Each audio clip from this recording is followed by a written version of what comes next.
آج اگر ہم اپنے گھر میں بیٹھ کے اپنی مسجد میں بیٹھ کے حضور کی صورت میں انعام خداوندی کا شکریہ ادا کرتے ہیں تو اللہ کی رحمتوں سے بعید نہیں کہ اللہ فرشتوں سے کہے دیکھو صدیاں بیت گئیں یہ آج بھی شکرانہ ادا کر رہے ہیں اور یہ بات میری اور آپ کی بخشش کی ضمانت قرار پائے۔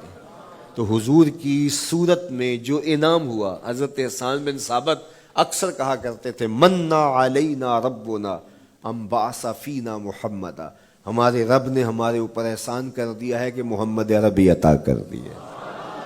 ساری زندگی سجدے میں سر رکھ کے شکر ادا کرتے رہیں، حق کے شکر پھر بھی ادا نہ ہو۔ ساری زندگی ان کے گیت گائیں۔ میں ایک رات کے میلاد کا صرف قائل نہیں ہوں کہ ایک رات میلاد کر لو اور پورا سال چھٹی، ساری زندگی حضور کا نام جپو، ساری زندگی حضور پہ درود پڑھو، لمحہ لمحہ حضور کے ذکر کا چراغاں کرو۔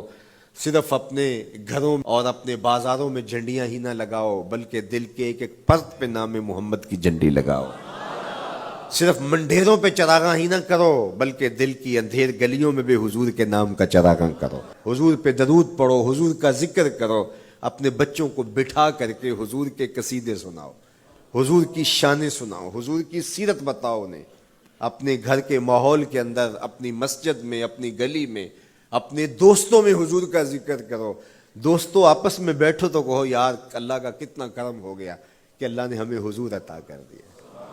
دوستوں میں بیٹھے جب یوں بات کرو گے تو اللہ کی رحمتیں کس قدر تمہارے اوپر برسیں گی۔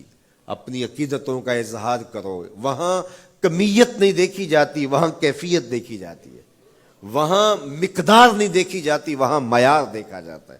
وہ چہرہ اور چہرے کا تل نہیں دیکھتے، وہ بندے کا دل دیکھتے ہیں، وہ دیکھتے ہیں کون کس خلوص کے ساتھ محبت لے کر کے آیا ہے۔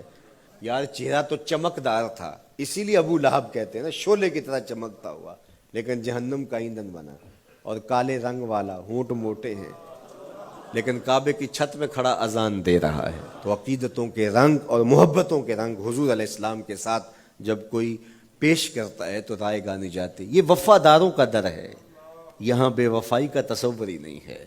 وہ ہاتھ پکڑتے ہیں تو پھر چھوڑتے نہیں ہیں، اس لیے ان سے محبت کا ربط قائم کیجیے، اپنی اولادوں کو حضور کا پیار سکھائیے، اپنے گھروں میں میلاد کیجیے۔ لازم نہیں ہے کسی عالم دین کو بلاؤ، آپ اپنے گھروں میں حضور علیہ السلام پر درود پڑھیے گا، بچوں کو بٹھائیے گا اور حضور کی سیرت کا کوئی واقعہ ان کو سنائیے گا۔ صحابہ اپنے بچوں کو بٹھا کر کے حضور کی سیرت بتایا کرتے تھے، حضور کا نقشہ بتایا کرتے تھے، حضور کے شمائل ذکر کیا کرتے تھے، اور کوئی صحابی ملتا تو تابعین جمع ہو جایا کرتے تھے اور اسے پوچھتے تھے اچھا بتاؤ حضور کی صورت کیسی تھی، زلفیں کیسی تھی۔ یہی میلاد ہے نا، میلاد میں حضور کے فضائل کا ذکر ہوتا ہے، شمائل کا ذکر ہوتا ہے، خصائل کا ذکر ہوتا ہے، اور موسم حج کا ہے۔ ایک اونچے ٹیلے پہ حضرت سیدنا ابو طفیل چڑھ گئے، یہ آخری صحابی ہیں، اس کے بعد کوئی صحابی نہیں، حضور کے وصال کے 100 سال بعد تک زندہ رہے۔ تو کہا لوگوں آؤ اس وقت روئے زمین پہ میرے علاوہ کوئی نہیں جس نے حضور کو دیکھا ہو، آؤ مجھ سے حضور کی باتیں سنو۔ لوگ جمع ہو گئے اور کہا صف لنا رسول اللہ، تم نے حضور کو دیکھا ہے تو بتاؤ حضور کیسے تھے۔ تو حضرت ابو طفیل نے 3 لفظوں میں میرے حضور کا حلیہ بیان کیا، یاد کر لو۔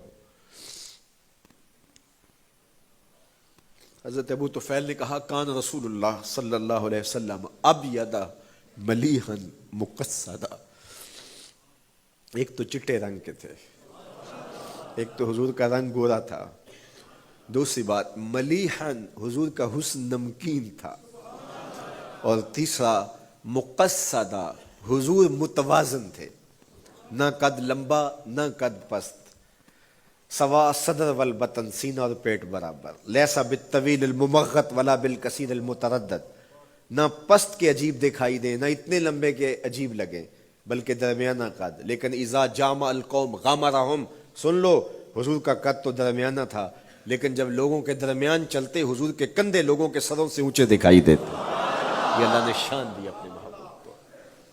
مکھ چند بدر شاہ شانی، متھے چمک دی لاٹ، کالی زلف تے اکھ مستانی،